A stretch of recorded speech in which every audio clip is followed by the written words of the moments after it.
हरिओम प्रिय दर्शकों, यदि आपकी मकर राशि या मकर लग्न है तो इस वीडियो को बहुत ध्यान से देखिएगा, समझिएगा, क्योंकि इस वीडियो में हम समझने वाले हैं कि जो बड़ा ही दिव्य योग बनने जा रहा है, लक्ष्मी नारायण योग, ये क्यों बन रहा, इसके पीछे क्या स्थिति है, क्या प्रभाव है, सभी कुछ जानेंगे। प्रिय दर्शकों, ये योग अपने आप में श्रेष्ठ योग है और इस योग यदि आप ने कभी किसी कुंडली में देखा हो या कुंडली में बना हो और ये पूरी तरह से बना हुआ हो तो उस व्यक्ति के जीवन में हरेक वो संसारिक चीजें और खासकर धन के रूप में फाइनेंशियली बहुत मजबूत हो जाता है, बहुत सहयोग मिलता है।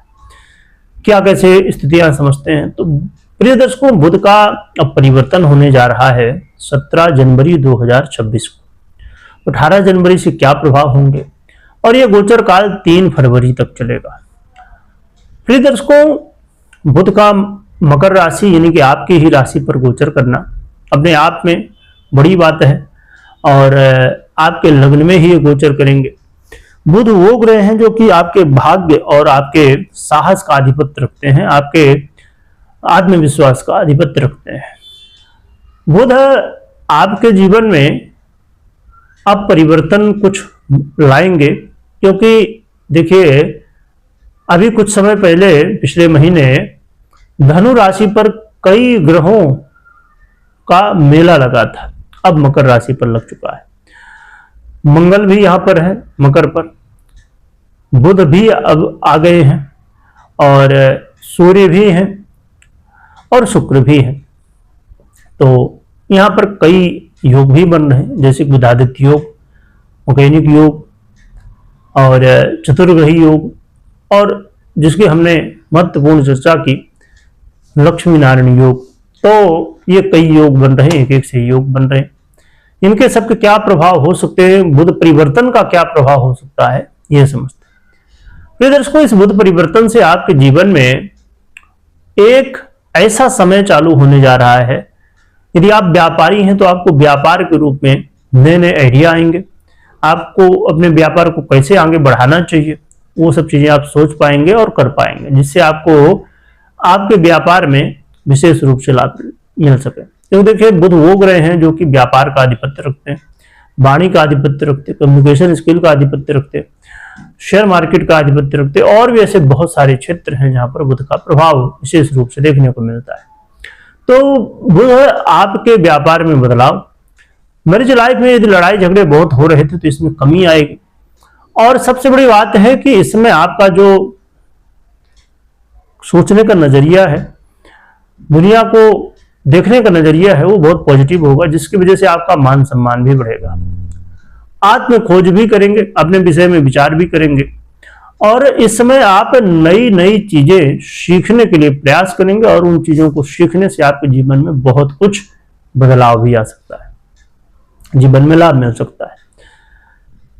बुध आपके जीवन में इस समय कहा जाए कि वो सब चीजें देना शुरू करेंगे जिसके लिए आप चाह रहे थे, प्रतीक्षा कर रहे थे, और आपका आत्मविश्वास भी मजबूत होगा और आपके जीवन में अब कई बदलाव ऐसे होंगे जो कि आप सोच रहे थे कि भैया ये बदलाव कैसे हो पाए, बड़ी मुश्किल थी, पर ये चीजें अब देखने को मिलने वाली है। तो बुध का गोचर काल लर्निंग प्रोसेस के लिए बहुत बढ़िया है और आज की देखिए मांग भी है कि नई नई चीजें जो आ रही हैं उनको सीखिए, समझिए, चाहे वो एआई हो या फिर आज का जो समय मीडिया का इंफॉर्मेशन का है। तो कुछ देखिए, हो सकता है कि आपकी खुशी किस चीज में है, जरूरी नहीं कि कोई एआई सीखे या कोई मीडिया को सीखे, परंतु हाँ, समय की जो मांग है तो उसके अनुसार भी हमें चीजों को समझना चाहिए।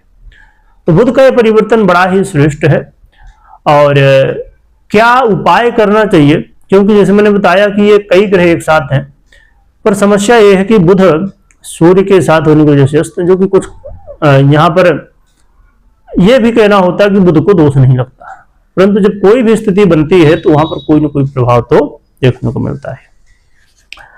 क्या उपाय करना चाहिए, तो बुध का जो एक तो आपने समझा कि गोचर में क्या है, पर सबसे पहले ये समझिए कि पर्सनल कुंडली में क्या है, उस चीज को चेक करिए, समझिए कि कैसे बुध हैं, दशाएं वगैरह कैसे चल रही। क्योंकि 2 पहिया वाहन में गोचर वाला पहिया तो बहुत बढ़िया है, पर पर्सनल कुंडली वाला पहिया कैसा है इसे चेक करना जरूरी है। क्योंकि वो अच्छा हुआ तो फिर तो गाड़ी बढ़िया चल जाएगी, पर यदि एक गड़बड़ हो गया तो फिर समस्याएं हो जाएंगी। तो ये चेक करिए। और गोचर के अनुसार आप भगवान गणपति की आराधना करना शुरू कर दें, गौ माता की आराधना करना शुरू कर दें, गौ माता को चारा खिलाएं। तो भगवान की आराधना करने से, गौ माता की आराधना करने से आपके जीवन में बुध के अच्छे प्रभाव मिल सकते हैं। तो आप ये उपाय करें, या तो आप 4 मुखी रुद्राक्ष भी धारण कर सकते हैं, इनमें जो भी उपाय लगे आप कर सकते हैं। और भगवान नाम का खूब स्मरण करिए, और जीवन में हर एक काम को सोच समझ के, बुद्धिमत्ता के साथ, धैर्य के साथ उसे विश्लेषण करने के बाद फिर आगे बढ़ना चाहिए। इसलिए मैं देखिए कहता भी हूं कि हमेशा पर्सनल कुंडली विश्लेषण के बाद ये कोई भी काम उसमें सोच समझ के ही करना बहुत अच्छा होता है। तो इन बातों का ध्यान रखें।